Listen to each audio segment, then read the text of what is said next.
Bismillahirrahmanirrahim. Alhamdulillahi rabbil alamin. Wassalatu wassalamu ala nabiyil karimil amin. Rasulillah Muhammad bin Abdullah sallallahu alaihi wa alihi wa sallama wa man sara ala nahjihi wa iqtafa atharahu ila yaumiddin wa sallama tasliman katsira. Amma ba'du, faqala Allah subhanahu wa ta'ala ya ayyuhalladzina amanu ittaqullaha haqqa tuqatih wa la tamutunna illa wa antum muslimun. Thumma amma ba'du. Kaum muslimin wal muslimat, para jamaah, Bapak Ibu, ikhwan dan akhwat wal ummahat, yang semoga Allah senantiasa memberkahi kita semuanya, diberikan selalu ilmu yang bermanfaat, rezeki yang halal, dan diterima semua amal kebajikan.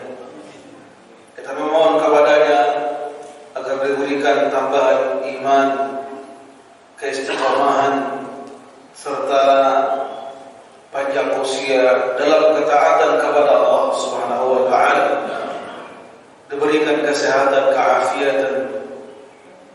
Kemudian kita mohon kepadanya juga diberikan rezeki yang luas, penuh dengan keberkahan. Dan di akhir hayat kita mengucapkan dengan lantang serta fasih kalimat la ilaha illallah Muhammad Rasulullah sallallahu alaihi wasallam. Kita pun wafat dalam bentuk husnul khatimah. Amin ya rabbal alamin. Kita doakan kepada Allah agar para ketua kita yang sakit wa syafa'a Allah syifaan ajila syifaan la yughadiru saqama. Amin ya rabbal alamin. Jemaah sekalian, tentunya kajian kita lanjut di pembahasan Al-Khalifatul Rashid Amirul Mukminin Abul Hasan Ali bin Abi Thalib radhiyallahu anhu.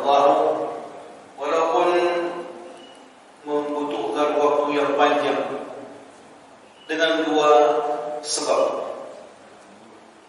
Yang pertama ialah hampir semua ahli sejarah tatkala menulis tentang sirah Ali bin Abi Thalib radhiyallahu anhu, mereka menulis lebih panjang daripada 3 orang khilafah sebelumnya. Ini yang pertama. Yang kedua, sahabat Ali bin Abi Thalib, beliau mengalami masa kecil bersama Rasulullah sallallahu alaihi wasallam, bahkan diasuh langsung oleh Rasul di usia 7 atau 8 tahun. Waktu yang panjang itulah beliau mengikuti semua fase dakwah, menyaksikan semua peperangan yang Nabi hadir di dalamnya. Bahkan peristiwa-peristiwa yang sangat penting, baik di kota Mekah apalagi di Madinah. Bahkan nanti beliau menjadi panglima perang dalam peperangan Khaybar, menunjukkan bagaimana sirah yang sangat panjang. Dan di hadapan kita ada kitab yang namanya Siratu Abi Turab, sejarah Ali bin Abi Thalib radhiyallahu anhu, yang tebalnya 2 kali lipat sejarah Abu Bakar wa Umar dan Uthman radhiyallahu anhum jami'an. Barangkali kita butuh waktu setahun, Pak, lebih kurang 12 pertemuan, insya dan mohon bersabar. Di ujung kajian kita nanti insya Allah mungkin tahun 2026 jika ada usia. Semoga Allah panjangkan usia kita semuanya. Amin. Satu pembahasan yang sangat amat penting berkaitan dengan akidah yang lurus, yaitu bagaimana kita mensikapi sahabat yang mulia, menantu sang Rasul sallallahu alaihi wasallam, Abu Hasan Abu Turab radhiyallahu anhu. Beliau bukanlah manusia yang dituhankan sebagaimana orang-orang Syiah Ar-Rafidhah, mereka menuhankan Ali sebagai Tuhannya. Lebih atau kurang dari itu ialah mereka sangat mengkultuskan Ali bin Abi Thalib. Sampai nanti perdebatan yang sangat panjang antara dua kelompok. Dari kelompok manusia, yang satu Sunni, sebaliknya apa?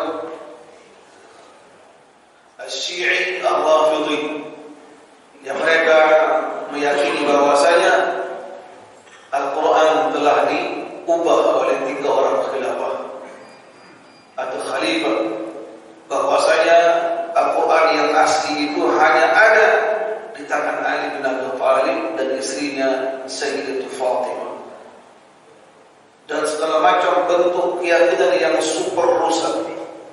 Makanya perlu kita butuh yang panjang untuk membahas itu. Dan mohon sabar para jamaah yang Allah muliakan, kita pagi yang mulia ini melanjutkan apa yang telah kita ambil di waktu yang sebelumnya tatkala hijrahnya Nabi kita Muhammad sallallahu alaihi wasallam. Hijrahnya beliau tepatnya pada tahun ke, ada yang tahu? Tahun ke-13 kenabian dan kerasulan. Peristiwa yang amat sangat menakjubkan dan penuh dengan pelajaran yang sangat berharga. Betapa tidak beliau termasuk orang yang terakhir, bukan yang paling akhir, termasuk orang yang terakhir hijrah ke kota Madinah. Setelah begitu banyak para sahabat yang telah sampai di Madinah, lalu mereka menunggu dan menanti sang Rasul akan tiba. Bahkan bagaimana kemarahan, bagaimana siasat atau cara orang-orang Quraisy untuk mematahkan dakwah ini, sampai-sampai ujungnya mereka sepakat untuk membunuh Nabi, keroyokan bahkan. Itulah peristiwa di malam hijrah. Beliau memanggil anak angkatnya sekaligus misal beliau Ali bin Abi Thalib radhiyallahu anhu untuk tinggal di rumah beliau sejenak dan berikan kabar bahwasanya besok saya akan hijrah. Dan ini pesan Nabi. Ada yang masih ingat apa pesan Nabi pada Ali? Pesan Nabi kepada Ali bin Abi Thalib radhiyallahu anhu. Silakan. Ini ada hadiah tak Pak Ketua? Punya ada hadiah. Apa pesannya kepada Ali bin Abi Thalib radhiyallahu anhu?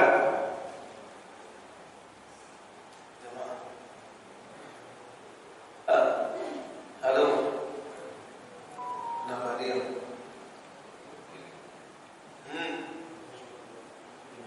Silakan.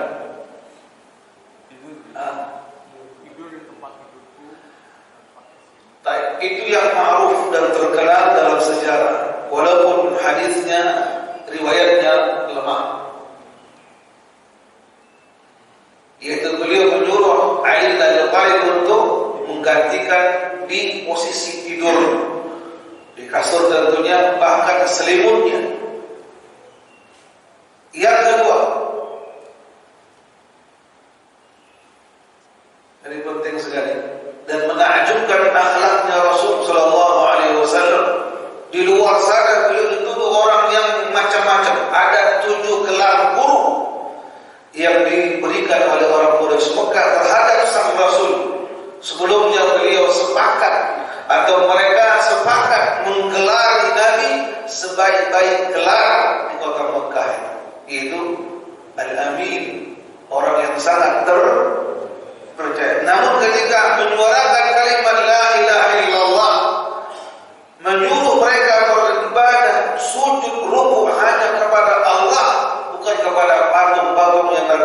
dengan tangan-tangan kotor mereka. Butuh waktu 10 tahun mendakwahkan kalimat la ilaha illallah Muhammadun Rasulullah. Butuh 10 tahun. Kurang apa pintarnya Nabi, kurang apa fasihnya Nabi, kurang apa cerdasnya Nabi, bahkan kurang apa tawakalnya beliau dan doa beliau makbul. Tapi begitulah beliau alami sebagaimana teman-teman beliau dari kalangan para anbiya. Contohnya Nabi Nuh berdakwah di tengah-tengah kaumnya selama 1000 tahun kurang 50. Mari jemaah, endingnya ialah Nabi pesan kepada Ali, wahai Ali, kembalikan titipan orang-orang Quraisy kepadaku. Artinya apa? Walaupun mereka membenci apa yang Nabi bawa, mengingkari apa yang beliau sampaikan, serta menolak, memusuhi apa yang beliau ajarkan, tapi tetaplah di hati mereka ada keyakinan bahwasanya Muhammad bin Abdullah sallallahu alaihi wasallam orang yang jujur. Pembesar Quraisy Mekah, orang-orang yang kaya, ketika safar jauh, waktu yang lama, mereka titipkan barang berharga di rumah Rasulullah sallallahu alaihi wasallam, dan beliau tetap menerima. Akhlak yang super bagus. Bahkan dikasih tahu ini alamat fulan, tempatnya si fulan, berapa jumlahnya.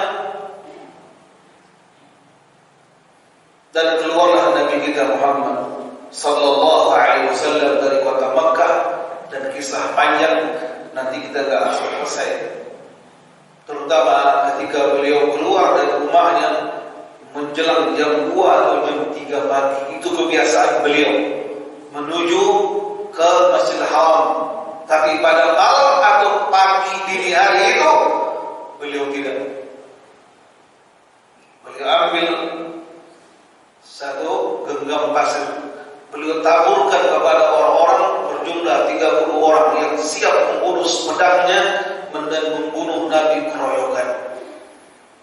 Beliau katakan, syahadil wujuh, alangkah buruknya wajah-wajah kalian. Tertakut ketika yang pasir itu mengenai kepala mereka, mereka pun tidur lelap sampai menjelang duha, ngorok bahkan. Tidak mereka bangun kecuali mereka merasakan panas sengatan matahari. Ketika bangun mereka serentak mendobrak rumah Rasulullah, yang ada siapa? Allah yang telah mengatur semua dan segalanya. Dan beliau berdiam diri di ghar, di gua apa namanya? Nah, jangan salah, gua Hira, dapatkan wahyu. Gua Thur. Pertanyaan, apakah gua tersebut tempat wisata? Mustahil. Apakah gua itu pernah dikunjungi oleh manusia? Enggak pernah. Apa terjadi kalau bukan gua yang ketika masuk harus jongkok dulu? Kemudian ketika beliau masuk, dia dihalangi oleh Abu Bakar Siddiq. Biar saya dulu masuk lalu membersihkan. Subhanallah ya Allah. Bentuk kesetiaan yang luar biasa dan menjaga Nabi yang tiada duanya. Ketika beliau membersihkan, lalu Nabi SAW memiliki kebiasaan yang baik, istirahat sejenak sebelum zuhur. Apa namanya? Qayyulah. Nggak ada bantal. Dengan sikapnya As-Siddiqul Akbar, dia menyerahkan pahatnya sebagai bantalnya Rasul sallallahu alaihi wasallam. Dan kisah panjang. Dan ada juga riwayat-riwayat yang tidak benar Intinya apa? Kesetiaan menjaga sang Rasul selama 3 malam di gua tersebut gelap gulita. Pertanyaan, siapakah yang mengantarkan makanan? Allahu Akbar. Saya kira nanti panjang, habis nanti waktu untuk mengisahkan tentang hijrahnya Nabi. Gimana kita lanjut atau tinggalkan? Itu sirah nabawiyah. Tamat sudah kita pelajari seharusnya. Kenapa kita mengambil sirah Al-Khulafa Rasyidin? Ala kulli hal, Allah selamatkan Nabi sampai beliau ke Madinah. Belum sampai di jantung kota Madinah, tapi mampir dulu di sebuah rumah milik seorang yang sudah tua. Ya, bernama siapa? Ada yang tahu namanya? Kulthum bin Al-Hidmi. Kulthum bin Al-Hidmi. Dan dia masuk Islam dan sangat amat memuliakan Nabi sallallahu alaihi wasallam. Nabi berdiam lebih kurang sepekan atau 5 hari. Di mana? Yang beliau langsung bangun masjid pertama dalam Islam di Quba. Di Quba. Selama beliau sepekan atau kurang dari itu, banyak ayat yang turun dalam surah At-Taubah. Termasuk Allah memuji orang-orang Quba, mereka sangat mementingkan dan sangat peduli tentang kesucian dalam menghilangkan najis dan kotoran. Dan beliau ketika itulah mulai bergerak menuju mana?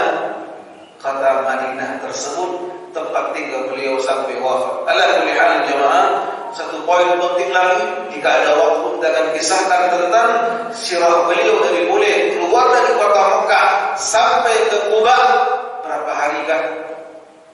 Lalu bagaimana kisah beliau kehausan, mampir ke sebuah kemah di perkampungan dia Bani atau Ummu Ma'bad, seorang perempuan. Dan ketika beliau haus, ia meminta minum kepada pemilik kemah itu. Mereka katakan, wahai orang asing, wahai orang yang musafir, lihatlah kondisi kambing kami kurus dan musim kemarau panjang. Kata beliau, bawa 1 mangkok dan datangkan 1 kambing yang kurus. Subhanallah, begitu sigapnya As-Siddiq menyediakan. Dari kejauhan sang ibu bernama Ummu Ma'bad hanya bisa menyaksikan Nabi memegang susu kambing dengan keras membaca Bismillah, muncrat penuh itu baskomnya. Terbelalak mata Ummu Ma'bad. Siapa orang ini? Apakah malaikat? Nah, lebih menakjubkan kata Ummu Ma'bad, sahabatnya itu Bakar Siddiq tidak pernah membantah apa yang disuruh dan sangat sopan santun. Dan siapa orang ini sebenarnya? Banyak diam dan selalu menunduk, berpikir tentang masa depan. Siapa kedudukan Rasulullah sallallahu alaihi wasallam? Sehingga apa terjadi jemaah? Ketika selesai lebih kurang 2-3 jam, dia berikan kepada si ibu tersebut susu dan tidak berkurang. Nabi pun minum, Abu Bakar pun minum, gaib yang membawa mereka berdua pun minum puas, susu tidak berkurang. Semakin takjub dan penasaran Ummu Ma'bad. Dalam waktu 2-3 jam bengong, dia mikir siapa orang. Pulang suaminya dari belanja barangkali atau beli nasi uduk, wallahu a'lam. Apa terjadi? Kaget. Kok ada susu? Dari mana dapat? Gofur, enggak, kan gofur. Ternyata kata dia ada orang adik, ada orang asing, 2 orang mengendarai 2 ekor onta dan 1 orang gaibnya. Gimana dengan ciri-cirinya? Disebutkan. Dan nanti ke depan hari ya jemaah, Ummu Ma'bad termasuk orang yang menjelaskan fisik Nabi. Dan para sahabat pun mengambil darinya, dan para ulama pun membukukan di kitab-kitab khusus menjelaskan tentang ciri-ciri fisik Nabi, termasuk namanya kitab Asy-Syamā'ilu Al-Muhammadiyah, ditulis oleh Al-Imam At-Tirmidzi. Jemaah, apa kata Abu Ma'bad? Kata beliau, itulah orang yang dicari-cari oleh orang Quraisy Mekah. Barang siapa yang menjumpai dan mendapatkan Muhammad hidup atau mati, akan diberikan 100 ekor unta. Hari ini ialah 100 unit Avanza. Jemaah, Allah selamatkan sampai beliau ada di kota Madinah. Jemaah, mari kita lanjutkan. Nah, bagaimana ya kondisi Ali bin Abi Thalib ketika beliau tunaikan wasiat Nabi tadi? Beliau berdiam hanya 3 hari di kota Makkah dan langsung bergerak menuju kota Madinah. Jamaah Madinah. Dan sampailah beliau di kota Madinah. Ada yang mengatakan beliau sampai di Quba bertemu dengan Nabi 2 hari. Dan Nabi menunggunya di Quba tersebut. Dan sampailah di kota Madinah, beliau hidup bersama-sama Rasul sallallahu alaihi wasallam dan selalu mengikuti Nabi, mendengar sabda-sabda Nabi, tidak pernah sekalipun gaib mengikuti salat berjamaah. Di usia beliau genap 20 tahun. Berapa tahun? Berapa tahun? Nah, ketika sampai Nabi di Madinah 2-3 hari, beliau pun mengumpulkan para sahabatnya dan beliau menerapkan 3 hal. Yang pertama, walaupun ini bertahap, yang pertama ialah membangun masjid Nabi sallallahu alaihi wasallam yang kita jumpa hari ini. Jemaah, begitu besar dan megah, walaupun dulu kecil. Yang pertama. Yang kedua, al-mu'akhah. Apa al-mu'akhah? Mempersaudarakan antara orang-orang Muhajirin dengan Al-Ansar. Ada yang pernah dengar kisah salah seorang sahabat Nabi yang termasuk 10 jajan surga? Siapa namanya? Ya, seorang sahabat besar ini lalu dipersaudarakan oleh Rasul dengan seorang pembesar Ansar bernama Sa'ad bin Ar-Rabi'. Siapa nama sahabat Nabi tadi? Abdurrahman bin Auf radhiyallahu anhu, kerabat Nabi dari pihak ibunya, dari Bani Zuhri. Nah, kemudian bagaimana kisah ini menarik luar biasa. Intinya ketika dipersaudarakan, sehidup semati, selalu membela, selalu menolong. Itulah kalimat hari ini selalu kita ucapkan, ya akhi, wahai saudara, ya ukhti, wahai saudara. Ini kadang kita kalau maunya doang dibilang akhi. Ya, ketika berhutang datang ke rumahnya, masya Allah, alangkah bagus dan baik serta sopan, plus kalau bawa hadiah barangkali apa namanya tinggi-tinggi, besar-besar bawa hadiah. Ya, ketika tujuannya hanya untuk berhutang, dikasihlah dia hutang. Ketika dituntut hutangnya, dia pun kabur, lari tunggang langgang. Mari jemaah, bukan begitu hakikatnya bersaudara. Justru ya, sebenar-benarnya saudara itu ialah tes ketika temannya dalam kondisi susah payah, sakit. Tapi kalau orang kaya yang sakit, banyak yang datang. Betul kan? Nah, apalagi pejabat yang sakit, jemaah, antrian rumah sakit. Itulah perlu yang namanya niat. Kalau lillah, ya, makanya dikatakan akhi fillah, saudaraku dengan Allah. Kalau hanya akhi doang, hari ini mohon maaf dijadikan apa? Bahan candaan. Ya,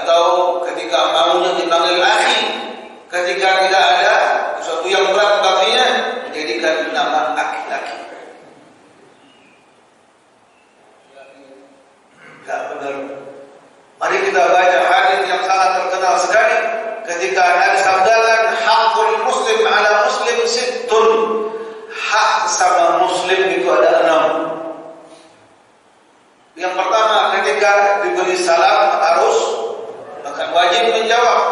Lalu yang kedua, ketika meminta nasihat, berikan nasihat. Ketika ada sahabatmu yang bersin, lalu diucapkan kalimat alhamdulillah, wajib dijawab dengan yarhamukallah. Lalu orang yang bersin kembali mendoakan yahdikumullah wa yuslihu balakum. Dan 3, apa yang keempat? Ketika diundang, wabil khusus undangan walimahan, undangan nikah, wajib hadir kecuali ada uzur syar'i. Lalu yang kelima, ketika dia sakit, kunjungi. Ini orang yang sakit jika dikunjungi besar pahala. Hadirnya kita cukup membuat obat bagi orang yang sakit. Dan jangan lama-lama 2-3 jam makan bakso. Salah, itu bukan warkop. Paling lama setengah jam, itu pun atas persetujuan si yang sakit. Contoh, Pak Haji, Pak Ketua, yang pulang dulu ya. Nah itu boleh. Enggak cocok juga dengan sakit, utang lo bayar, langsung wafat. Paham ya? Lalu yang ke-6 terakhir ialah ketika dia meninggal dunia, yang utama ialah antarkan di kuburan. Walaupun ada 4 hal, namanya ialah mengkafankan, lalu memandikan, balik mandi, dan mengkafankan, solat dan membawa ke kuburan, dikebumikan. 4 ya, 1 paket namanya fardu kifayah. Mari jemaah, kalau itu diterapkan 6 ini, luar biasa indahnya pertemanan. Mari jemaah. Nah, pertemanan antara kedua tadi sangat menakjubkan, luar biasa. Nanti waktu habis. Adapun Ali bin Abi Thalib radhiyallahu anhu, beliau dipersaudarakan oleh sang Rasul dengan sahabat bernama Sahal bin Hunayf. Sahal bin Hunayf al-Ausi al-Ansari. Ini poin yang pertama yang kita bahas. Poin yang kedua jemaah, yang tidak kalah pentingnya, beliau sampai di kota Madinah sebatang kara, seorang diri. Bapak telah tiada, ibu pun telah meninggal dunia. Saudara beliau ada yang sudah dewasa masuk Islam, tapi masih hijrah ke kota. Ada yang ke kota Al-Habasyah, Ethiopia hari ini. Siapa nama saudara kandung Ali bin Abi Thalib? Halo. Majo. Halo. Ja'far bin Abi Thalib. Kapan saudara Ja'far ini dengan istrinya, anaknya yang 3 orang dari Ethiopia atau Habasyah menuju Madinah nanti pada tahun ke-7 Hijriah selesai peperangan Khaybar. Adapun Ali bin Abi Thalib sampai di kota Madinah seorang diri. Tapi ada kakak angkatnya sekaligus guru. Itulah Rasulullah sallallahu alaihi wasallam.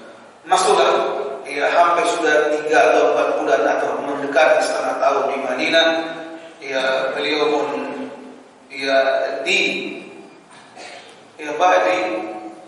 disupport oleh teman-temannya. Sebelumnya 2 orang sahabat besar sekaligus mertua Nabi sallallahu alaihi wasallam melamar putri Nabi yang paling dicintai Nabi. Siapa? Fatimatus Zahra. Mari jemaah, nama yang sangat indah, nama yang bukan hanya dimiliki dan diagungkan dan dimuliakan oleh para Syiah Rafidhah. Nama yang kita bangga dengan namanya, karena Fatimatus Zahra merupakan sayyidatu nisa'i ahli jannah, pemimpinnya kaum wanita di surga Allah. Dan saya hari ini belum mendapatkan jawaban apa hikmah dibalik balik semua ini Allah tinggikan derajatnya Fatimah Zahra. Sementara ada 3 orang wanita yang lain dia sederajat hampir dengan beliau, 4 wanita sempurna di muka bumi ini. Yang pertama ialah di zamannya bininya Fir'aun, Asiyah bintu Muzahim. Yang kedua ialah ibunya Nabi Isa bernama Maryam alaihissalam. Yang ketiga ialah ibunya Fatimah Zahra. Siapa? Ummul Qasim Khadijah bintu Khuwailid radhiyallahu anha. Yang keempat ialah anaknya Khadijah bernama Fatimah bintu Rasulullah sallallahu alaihi wasallam. 4 wanita jemaah. Apa ya enggak kangen kita, enggak ingin kita punya anak, punya cucu perempuan, kasih nama dari 4 nama itu. Pertanyaan, berapa kalikah Nabi menyebut nama Khadijah? Saya ulang, berapa kalikah lisan yang mulia tersebut memanggil nama Khadijah? Dan Nabi hidup dengan Khadijah lebih kurang 1/4 abad lamanya. Lalu Nabi memilih nama anak perempuan yang 4 orang. Ada Hafsah, ada Ruqayyah, ada Ummul Kulthum. Siapa yang bungsu? Fatimah Zahra. Sekurang-kurangnya kita namailah anak-anak kita atau barangkali cucu-cucu kita dengan nama-nama tersebut. Dan ketika As-Siddiq yang melamar, ya Rasulullah, nikahilah ya anakmu dengan Nabi diam. Datang juga Umar bin Khattab, ya Rasulullah, ana ingin menikahi putrimu Fatimah. Ini jangan ada yang beranggap ya sudah tua-tua. Enggak. Dan itu boleh cuma siapa orang yang tidak menginginkan Fatimah di usia 17 tahun, matang, cantik jelita, cerdas, ahli ibadah, dan akhlaknya serta ya cara jalannya kata para ulama mirip dengan Nabi kita Muhammad sallallahu alaihi wasallam. Subhanallah ya jemaah. Lalu Umar pun ditolak dengan Nabi diam. Ini menjadi pelajaran bagi orang tua jika ada laki-laki yang datang tapi kita kurang serap, kurang demen, kurang cocok, cukup dengan diam dan senyum saja. Mohon maaf, cukup. Jangan dipretelin ente, kekere, miskin, kagak ada kerjaan, hidupnya kurang tinggi. Anda nggak pernah bilang dia pesek, kurang tinggi. Lalu kulitnya kurang cerah. Anda nggak bilang-bilang dia hitam, irang muda, kurang cerah. Kurang apa lembutnya bahasa kita aja maaf. Tapi kita tinggalkan mohon maaf kepada anak muda atau saudara. Barangkali dia belum siap dan masih kecil. Nah, ketika keduanya dia tidak bisa mendapatkan Fatimah Zahra, kedua-duanya mendatangi Ali bin Abi Thalib. Pertanyaan, kenapa Utsman gak maju? Gak mungkin karena Utsman telah menikahi putri Nabi yang pertama, yang kedua namanya Ruqayyah. Mari jemaah, ketika mereka mengatakan wahai Ali, cepat datangi Nabi, lamarlah putrinya Fatimah. Kalau kita gini,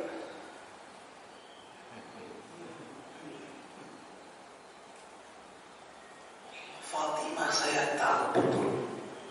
Dan siapa saya untuk mendatangi Rasulullah lalu ingin melamar putrinya? Saya siapa? Artinya apa? Kalian berdua sahabat besar yang senior, Nabi diam. Kalau sahabat tahu, apa lagi gua? Datang lagi Nabi Thalib mengatakan, ya Rasulullah, engkau tahu siapa saya? Dia. Terus diam. Kata Ali, enggak bisa bicara lagi. Sampai malu dan segan perselisihan. Kenapa ikhwan? Enggak mungkin kita sembarangan dengan salah Rasul. Haram kata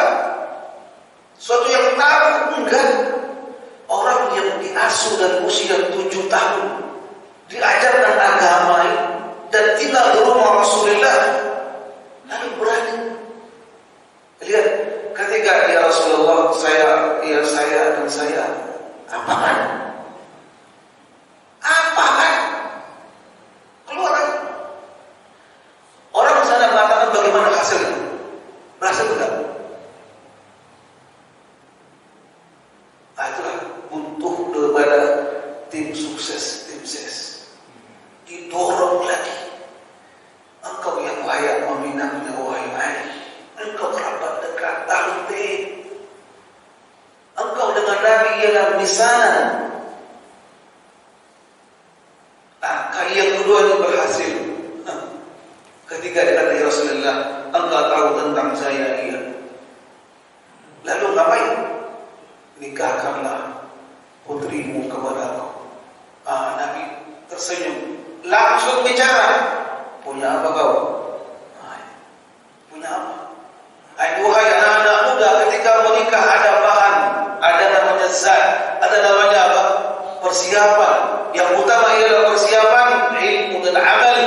Dan ingat, wahai orang-orang tua, jika ada anak-anak yang datang, dahulu para ulama mengetes calon menantunya bukan di Facebook,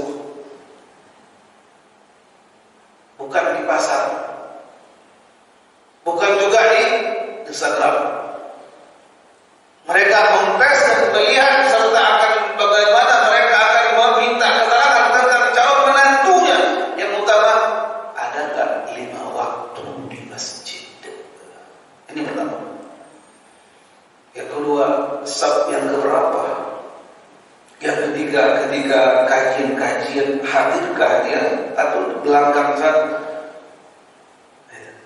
Lalu yang keempat ialah tanya kerabat atau teman-teman dekatnya. Yang kelima, tanya tentangnya dengan tetangga. Begitulah dahulu orang tidak sembarangan ketika datang, ya walaupun kadang-kadang nipu-nipu dikit langsung terima. Anak putri kita jatuh cinta dengan teman di Facebook. Ketika yang datang sama yang dilihat jauh beda. Apalagi sengaja dipacari oleh orang-orang non-muslim. Ayat billah. Mari jemaah, ketika menikah, dia kata Ali, saya hanya punya kuda, pedang, dan apa namanya ikhwan kalau untuk perang, adir, tameng. Kata Nabi, kalau kuda harus ada untuk berperang, pedang apalagi. Terus tameng itu wahai Ali dijual. Allahu Akbar jemaah. Beliau tidak memandang, padahal ada orang yang kaya untuk melamar, tapi beliau enggak. Lihat anak angkat beliau ini hanya memiliki tameng. Dijual harga wallahu a'lam, kalau dirupiahkan 2 juta enggak nyampe. Kalaupun lebih 3 juta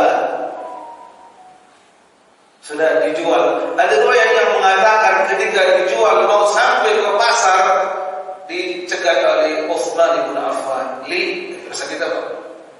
Mana li? Ini mau jual apa? Jual apa? Dia tameng dari perintah Rasul untuk melamar anaknya. Ketika mendengar itu tersentuh hati Utsman bin Affan radhiyallahu anhu. Orang yang paling kaya, orang yang paling dermawan, orang yang paling rendah hati. 3 itu kalau terkumpul di sini, masya Allah ada sini orang kaya raya, dermawan, mungkin juga namanya dermawan, ya, dan rendah hati. Kagak mungkin kagak sombong, kuat, yang paling gede di infak enggak. 3 saya ulang, kaya raya, dermawan dan rendah hati. Dengan dia beli dengan harga yang mahal, dia beli. Ya, ketika dipegang oleh Ali uang tersebut dan dia ingin beranjak alias pergi 2-3 langkah, apa itu?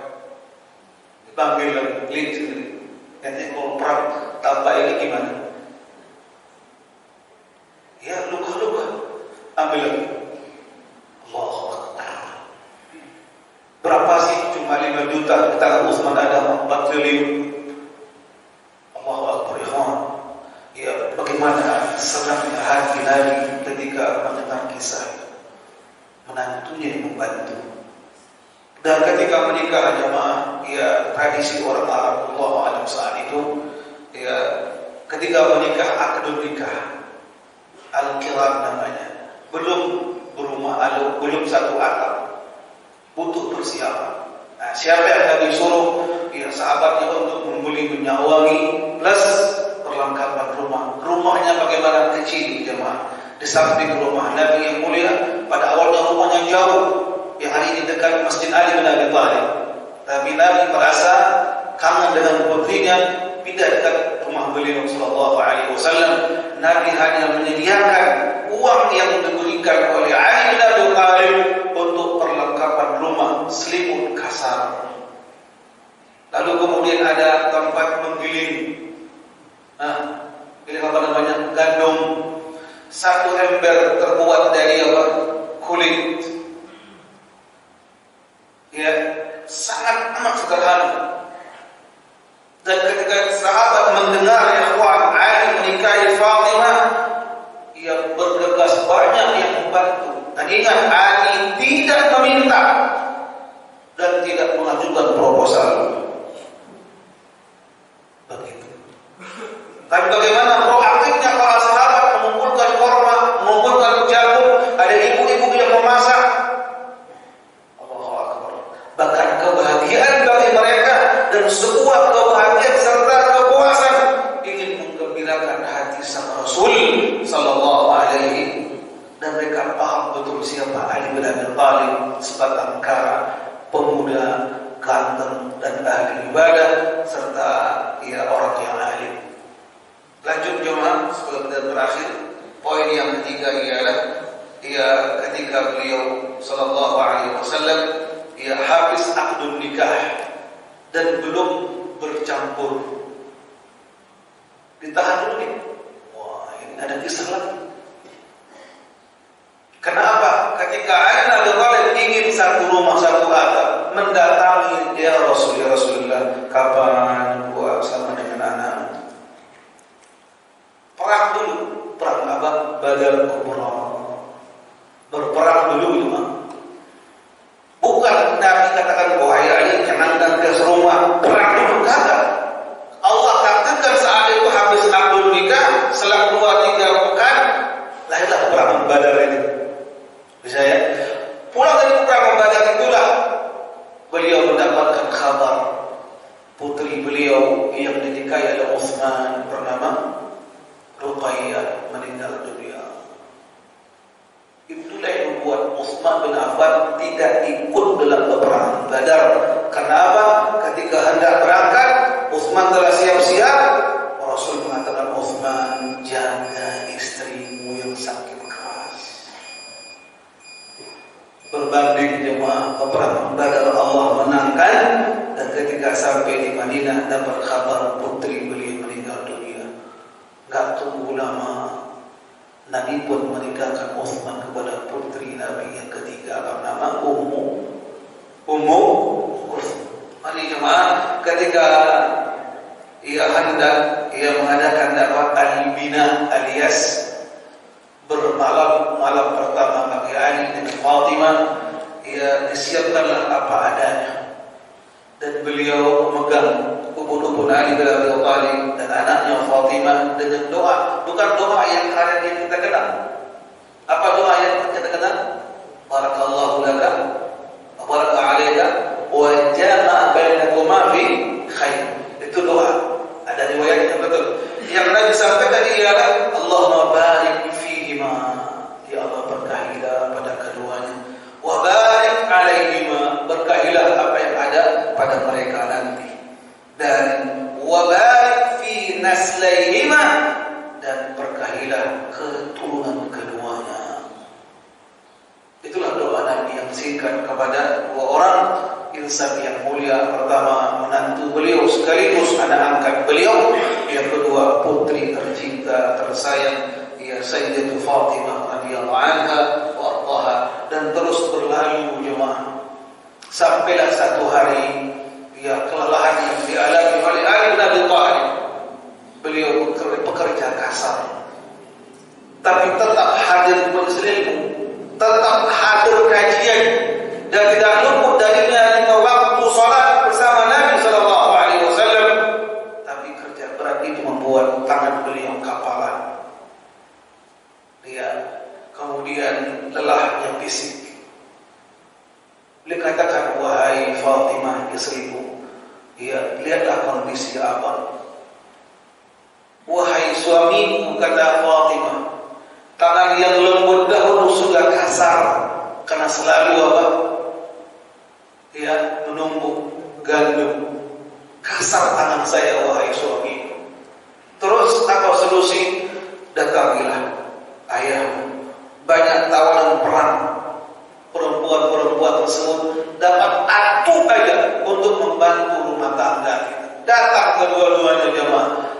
katakan tidak ada. Ada yang lebih membutuhkan dari kalian berdua. Lalu pulanglah kalian, nanti malam saya akan datang ke rumah kalian. Pulang ke rumah. Ketika hendak tidur, Nabi katakan, ada apa kalian meminta tadi? Meminta ini. Apa kata beliau? Maukah saya kasih tahu hal yang lebih baik dari pembantu? Mau. Makanya kata beliau, ketika hendak tidur di atas kasur, baca Subhanallah berapa kali? Saya ulangi, baca Subhanallah 33 kali. Alhamdulillah juga sama. Allahu Akbar 34 kali. Genaplah 100. Itu yang kita baca. Insya Allah semakin kuat fisik itu. Dan riwayat ini sahih dan diamalkan oleh Ali bin Abi Thalib sampai akhir hayatnya. Mari jemaah, ya barangkali sudah mendekati waktu.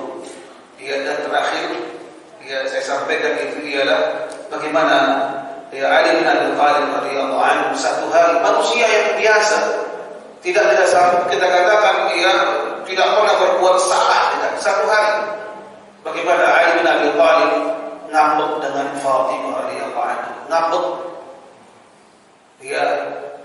cekcok lah, tapi tidak parah kayak kita sampai berantem, piring terbang, HP hancur lebur, anak gak keurus sampai 2-3 hari, bisa ranjang pun hancur. Nah gitu. Ketika Ali tahu betul ini putri kesayangan Nabi Muhammad SAW, ada keles sedikit, langsung Ali kabur, nggak kabur ke hotel, nada, atau ngopi, enggak, mabukan tidak. Ali bin Abi Thalib ketika dia marah, didapati Fatimah tidak senyum, diam dan berangkat ke masjid. Ketika sampai di masjid, dia sholat 2 rakaat, baca Quran, berzikir. Pas menjelang waktu zuhur, tidur alias qailulah tadi. Tidurnya beliau hanya berbantalkan tangan. Sudah, Nabi pun masuk ke masjid pas menjelang azan zuhur. Dia jongkok, dia usap pipi yang nak debu dari dia. Apa kata Nabi? Qum Aba Turab. Itulah mulanya Ali senang dengan dia kunyah Abu Turab itu. Dengan tawadhu mengatakan itulah sebaik-baik kunyah yang Nabi kasih kepada saya, itu Abu Turab. Dia itu kalau kita bapak debu kalau bahasa kita.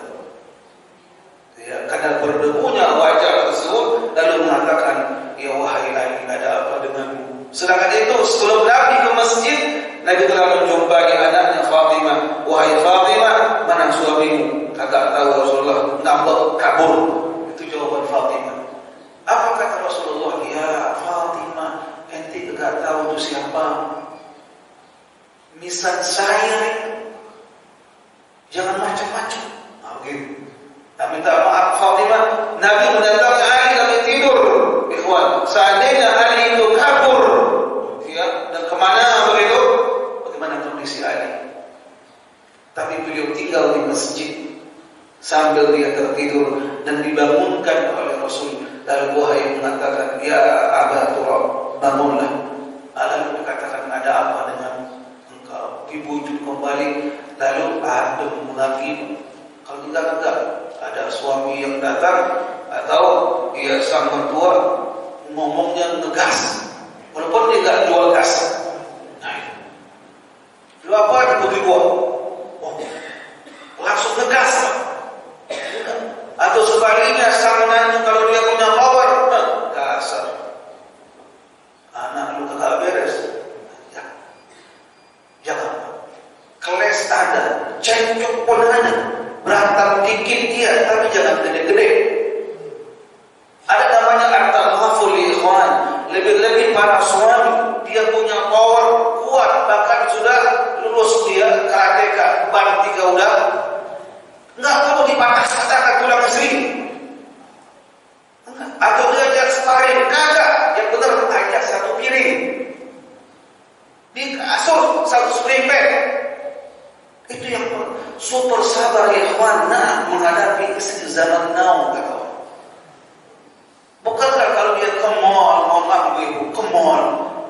dilihat itu. Meminta kadang-kadang terus dan terus, kita kadang-kadang kering kita punya tenggorokan, bahkan kering kita punya tubuh ini. Persyaratan luar biasa. Wong Nabi saja dengan bini-bininya pernah cekcok, Nabi Sallallahu Alaihi Wasallam. Apalagi selain beliau. Bahkan Umar bin Khattab pernah marah dengan istri beliau. Ada apa kalian ini? Tapi dengan sabar dan terus sabar jemaah, insya Allah dengan itu kita akan, ya Allah berikan kemudahan. Dan ketika, wahai ibu, saya katakan, ketika kita ini para suami melihat senyuman lebih mahal daripada Toyota Avanza, saya katakan bahkan lebih mahal daripada Alphard yang paling baru. Senyum itulah wahai suami yang sangat mahal. Ketika engkau datang lalu menyampai dan memeluk serta mengusap wajah, senyum lalu dia mengatakan, maafkan saya wahai adik. Atau saksi mengatakan, wahai suami, dia cium tangannya dan dia peluk, mohon maaf adik yang salah wahai abang. Allahu Akbar. Jika tidak, asyaitan. Satu kalimat yang diinginkan syaitan, satu kalimat, hanya 5 huruf. Kata orang kita, cerai. Dan terus dicari kesalahan dan dibisikkan.